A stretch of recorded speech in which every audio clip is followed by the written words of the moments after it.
ಲೇ ಮೀನಾ, ನೀನು ನೋಡ್ತಾ ಇದ್ರೆ ನನಗೊಂದು ಸಿನಿಮಾ ನೆನಪಾಗ್ತಿದೆ ಕಡೆ. ಏನು ನಾನು ನೋಡಿರೋ ಸಿನಿಮಾ ನೆನಪಾಗುತ್ತಾ? ಯಾವ ಸಿನಿಮಾನು? ಅದ ಮೀನಾ ನಿನಗೆ ವಯಸ್ಸಾಯ್ತು ಅಂತ. ಲೋ ಸೀನಾ, ಅದು ಹಂಗಲ್ಲ ಕಣೋ, ಅಂಬಿ ನಿನ್ಗೆ ವಯಸ್ಸಾಯ್ತು ಅಂತ. ಲೇ ಮೀನಾ, ಇದು ಪಾರ್ಟ್ 2, ಇದಕ್ಕೆ ನೀನೇ ಹೀರೋಯಿನ್ನು. ಹೌದಾ? ಯಾಕೆ? ಯಾಕೆ ಅಂದ್ರೆ ನಿನಗೆ ವಯಸ್ಸಾಗಿದೆಯಲ್ಲ ಅದಕ್ಕೆ. ಲೋ ನಾನು ಇನ್ನೂ 18ರ ಬಾಲೆ ಕಣೋ. ಮುಂಡ ಮುಸ್ತು 18ರ ಬಾಲೆ ಎಂತ ಆಕ್ಟಿವ್ ಆಗಿರ್ತಾರೆ ಗೊತ್ತಾ? ನಿನ್ ಥರ 5 ಸೆಕೆಂಡ್ಗೂ ಸುಸ್ತಾಗಿ ಡ್ಯಾನ್ಸ್ ಮಾಡೋದು ನಿಲ್ಸಲ್ಲ. ಏನ್ ಮಾಡೋದಪ್ಪ, ನಾವು ತಿನ್ನೋ ಆಹಾರ ಪದ್ಧತಿ ಆ ಥರ ಇದೆ, ಅದ್ರ ಮಹಿಮೆ ಇದೆಲ್ಲ. ಹೌದಾ? ನೀನು ಒಣ ಹುಲ್ ತಿಂತ್ಯಾ ಅಥವಾ ಹಸಿ ಹುಲ್ ತಿಂತ್ಯಾ? ಹುಲ್ ತಿನ್ನಕ್ಕೆ ನಾನೇನು ದನನ? ಅಯ್ಯೋ, ಅದನ್ನ ತಿಂದಿದ್ರೆ ಸ್ವಲ್ಪ ಬುದ್ಧಿನೂ ಬರುತ್ತೆ. ಅದೆಲ್ಲ ಬಿಟ್ಟಾಕು. ನಿನಗೆ ಹಳ್ಳಿ ಲೈಫ್ ಇಷ್ಟನಾ ಆರ್ ಸಿಟಿ ಲೈಫ್ ಇಷ್ಟನಾ? ನನಗೆ ಹಳ್ಳಿ ಲೈಫ್ ಇಷ್ಟ. ಮತ್ತೆ ಸಿಟಿಲಿ ಇದೆಯಾ? ನಿನಗೆ ಹುಡುಗಿರಂದ್ರೆ ಇಷ್ಟನಾ? ಕೇಳ್ತೀಯಲ್ಲಿ ಸಿಕ್ಕಾಪಡೆ ಇಷ್ಟ. ಮತ್ತೆ ನೀನ್ ಯಾಕೆ ಸಿಂಗಲ್ ಆಗಿದ್ಯಾ?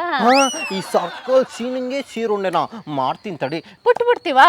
ಸಿಟಿಯಲ್ಲಿ ಹುಟ್ಟಿದ್ ನಾನು, ಅದಕ್ಕೆ ಸಿಟಿಯಲ್ಲಿ ಇದ್ದೀನಿ. ಹಂಗ ನಾನು ಸಿಂಗಲ್ ಆಗಿ ಹುಟ್ಟಿದ್ದು, ಅದಕ್ಕೆ ನಾನು ಸಿಂಗಲ್ ಆಗಿದ್ದೀನಿ. ಲೋ ಈ ನೀನಾಗೆ ಮಿಂಚ ಅಲ್ಲ ಕಣೋ. ನೀನು ಪಂಚ್ ಮೇಲೆ ಪಂಚ್ ಕೊಟ್ರೆ ನಮ್ಮ ವೀಕ್ಷಕರು ಹೇಗೋ ತಡ್ಕೊಳ್ತಾರೆ. ನಿನ್ನೇ ಈ ರೇಂಜಲ್ಲಿ ತಡ್ಕೊಂಡಿದ್ದಾರೆ ಅಂದಮೇಲೆ ನನ್ನನ್ನು ತಡ್ಕೊಳ್ಳೋದ್ರಲ್ಲಿ ಏನೇ ಇದೆ? ಹೌದು, ನೀನ್ಯಾಕೆ ಹಳ್ಳಿ ಬಿಟ್ಟು ಸಿಟಿಗೆ ಬಂದೆ? ಬಿಟ್ಟು ಬಂದಿಲ್ಲ, ಬಿಟ್ಟು ಕಳಿಸಿದ್ದು. ಏನೋ ಕಿತಾಪತಿ ಮಾಡಿರ್ತೀಯ, ಮತ್ತೆ ಹಳ್ಳಿ ಜನ ಗೊತ್ತಲ್ವಾ, ಸರಿಯಾಗಿ ಗುನ್ನ ಇಟ್ಟು ಕಳ್ಸಿರ್ತಾರೆ. ಅಯ್ಯೋ, ನನ್ನನ್ನು ಕಳಿಸಿದ್ದು ಊರವರಲ್ಲ, ನಮ್ಮ ಮನೆಯವ್ರೆ. ಹೌದಾ? ಯಾಕೋ ನಿಮ್ಮ ಮನೆಯವ್ರಿಗೆ ನಿನ್ನ ಇದ್ರೆ ಪ್ರಾಬ್ಲಮ್ಮಾ? ಪ್ರಾಬ್ಲಮ್ ಎಲ್ಲ ಏನಿಲ್ಲ, ಮಗಂಗೆ ಮರ್ಯಾದೆ ಸಿಗ್ಲಿ ಅಂತ ಹಿಂಗೆ ಮಾಡೋರೆ. ಏನೋ ಮರ್ಯಾದೆ ಸಿಗ್ಲಿ ಅಂತ ನಿನ್ಗೆ ಹೊಡೆದು ಸಿಟಿ ಕಳ್ಸಿರ? ಯಾಕೆ?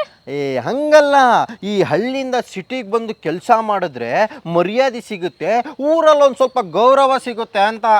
ಅಲ್ಲ ಕಣೋ, ಮರ್ಯಾದೆಗೋಸ್ಕರ ಹುಡುಗಿರು ಮನೆಯಲ್ಲಿ ಇದ್ರೆ ಅದೇ ಮರ್ಯಾದೆಗೋಸ್ಕರ ಹುಡುಗರು ಸಿಟಿಗೆ ಹೋಗ್ತಾರೆ. ವಿಚಿತ್ರ ಅಲ್ವೇನೋ ನಮ್ಮ ಜೀವನ. ಮೀನಾ, ಇಷ್ಟು ದಿನಕ್ಕೆ ಮುತ್ತನಂತ ಮಾತು ಹೇಳ್ದೆ ನೋಡೆ, ನೀನು ಮಾತಲ್ಲಿ ಸಿಕ್ಕಾಪಡೆ ಅರ್ಥ ಇದೆ ಕಣ. ಇವಾಗ ನೀನು ಊರಿಗೆ ಹೋದ್ರೆ ಊರವರೆಲ್ಲ ಸಖತ್ ಮರ್ಯಾದೆ ಕೊಡ್ತಾರಲ್ವಾ? ಬೆಂಕಿ ಬಿತ್ತು ಆ ಮರ್ಯಾದೆಗೆ. ಯಾಕೋ, ಏನಾಯ್ತು? ಏನಾಗೋಗಿದೆ ಗೊತ್ತಾ ಮೀನಾ, ಈಗ ಹಳ್ಳಿಯವರೆಲ್ಲ ಸಿಟಿಗೆ ಬರೋದು ಒಂದು ಟ್ರೆಂಡ್ ಆಗಿ ಹೋಗ್ಬಿಟ್ಟಿದೆ. ಬರೋದಲ್ದೆ ಇಲ್ಲೇ ಟೀಕಾಣಿ ಹೊಡ್ಕೊಂಡು ಸೆಟ್ಲ್ ಆಗಿಬಿಟ್ಟಿದ್ದಾರೆ. ನೋಡಸಿನ, ಎಲ್ರ ಮನೆಗೂ ಇದೇ ಕತೆ ಆಗಿರುತ್ತೆ. ಒಂದು ಕೆಲಸ ಮಾಡು, ನಿಮ್ಮ ಅಪ್ಪ ಅಪ್ಪನ ಒಪ್ಪಿಸ್ಬಿಟ್ಟು ಮತ್ತೆ ಹಳ್ಳಿಗೆ ಹೋಗ್ಬಿಡು. ನಮ್ಮ ಮನೇಲೂ ಅದೇ ಆಗಿರೋದು. ನಮ್ಮ ಅಪ್ಪ ಅಮ್ಮ ಊರಿಗೆ ಬಾ ಇಲ್ಲೇ ವ್ಯವಸಾಯ ಮಾಡ್ಕೊಂಡಿರು ಅಂತ ಹೇಳ್ತಿದ್ದಾರೆ. ಮತ್ತೆ ಹೋಗ್ಬಿಡುತ್ತಲ್ವೇನೋ? ಏನ್ ಗೊತ್ತಾ ಮೀನಾ, ಸಿಟಿಲಿ ಇದ್ದು ಈ ಬಾಡಿ ಇಲ್ಲಿಗೆ ಸೆಟ್ ಆಗಿ ಹೋಗಿದೆ.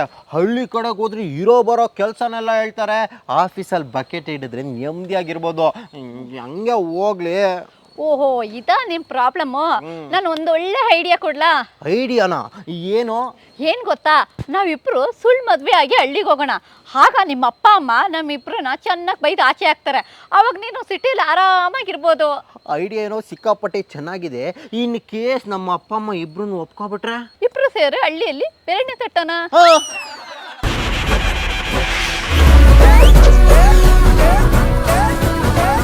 ಖಿಲಾಡಿ ಜೋಡಿ.